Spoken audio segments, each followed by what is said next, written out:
لا الہ الا اللہ لا الہ الا اللہ لا الہ الا روزہ فرض کیوں کیا گیا؟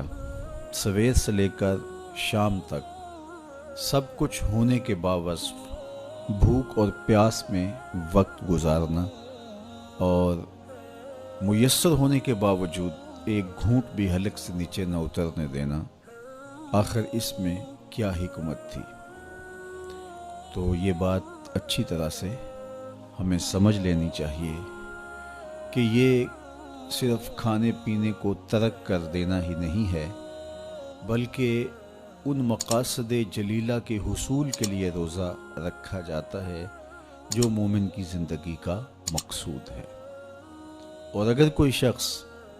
کھانا پینا تو ترک کر دیتا ہے لیکن ان امور سے نہیں رکتا جن امور سے روکنا ان روزوں کا مقصود تھا، تو اس کا روزہ نہیں کہلاتا۔ میرے اور آپ کے آقا و مولا حضور نبی رحمت صلی اللہ علیہ وآلہ وسلم نے ارشاد فرمایا، من لم یدع قول الزور والعمل به فلیس للہ حاجۃ فی ان یدع طعامہ و شرابہ۔ جس نے جھوٹ اور اس پر عمل کرنا نہ چھوڑا، جھوٹے کام ترک نہیں کیے، اس کا بھوکا اور پیاسا رہنا اللہ کو منظور نہیں۔ اللہ کو کوئی ضرورت نہیں کہ وہ بھوک اور پیاس کاٹے۔ روزے میں تو ان امور سے بھی روک دیا گیا جو امور عام زندگی میں جائز تھے، جو مشروع تھے، مباح تھے، لیکن روزے میں ان جائز مباح امور سے بھی منع کر دیا گیا۔ طیب اور طاہر کھانے، خوبصورت مشروب، ان سے روک دیا گیا۔ آپ آب زمزم بھی نہیں پی سکتے جبکہ وہ متبرک پانی ہے۔ شہر مدینہ میں بیٹھ کر شہر مدینہ کی پکی ہوئی کھجوریں بھی آپ نہیں لے سکتے، اس لیے کہ آپ روزے سے ہیں۔ تو روزے میں آپ کو متبرک چیزیں کھانے سے بھی روک دیا گیا، متبرک مشروب پینے سے بھی منع کر دیا گیا۔ تو مجھے بتائیے، جو رب آپ کو متبرک مشروب اور پاکیزہ کھانوں سے بھی ایک مخصوص وقت کے لیے روک رہا ہے، تو جن امور سے عام زندگی میں شریعت اسلامیہ نے ہمیں منع کیا، ہمارے رب نے ہمیں منع کیا، تو اگر روزے کے دوران ہم وہ امور بجا لائیں تو پھر روزے کی مقصدیت حاصل نہیں ہوگی۔ تو اسی لیے فرمایا، جس نے جھوٹ اور جھوٹے کام نہیں چھوڑے،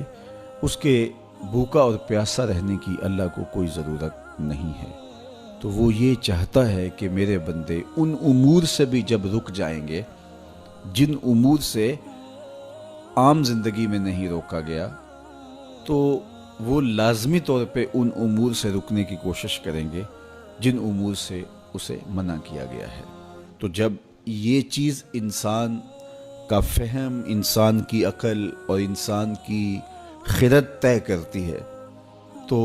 پھر لا محالہ طور پہ رکنے کی عادت اس کے اندر تقوی کی نشأت کا ذریعہ بنتی ہے۔ آپ نے عمومی طور پہ دیکھا ہوگا کہ رمضان المبارک کا ماہ نور جب اختتام کو پہنچتا ہے، ہمارے سامنے عید کے 2-4 دن بھی یہ مشق رہتی ہے، اچانک کوئی مشروب آیا اور پینے لگے تو رک گئے، وہ کہیں ہمارا روزہ تو نہیں، لیکن پھر خیال آتا نہیں ہم روزے تو نہیں ہیں، آج تو عید کا دن ہے، تو ہم پی لیتے ہیں۔ چونکہ پورا مہینہ دن بھر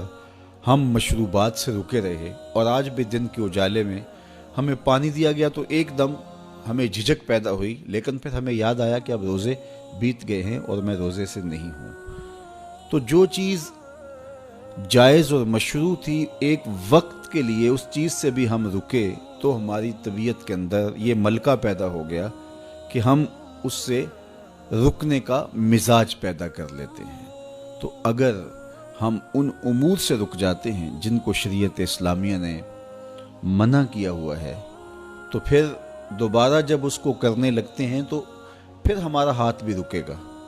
اور پھر ہم مستقل اپنے ہاتھ کو روک سکتے ہیں کہ ہاں میاں، یہ روزے میں بھی چیزیں منع تھیں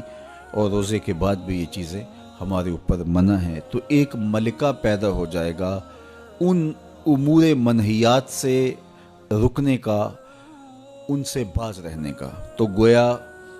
یہی تقوی ہے کہ جو اللہ جل شانہ نے ہمارے اوپر حرام کیا ہے اس سے ہم رک جائیں، جس کام کے کرنے کا حکم دیا ہے اس کام کو ہم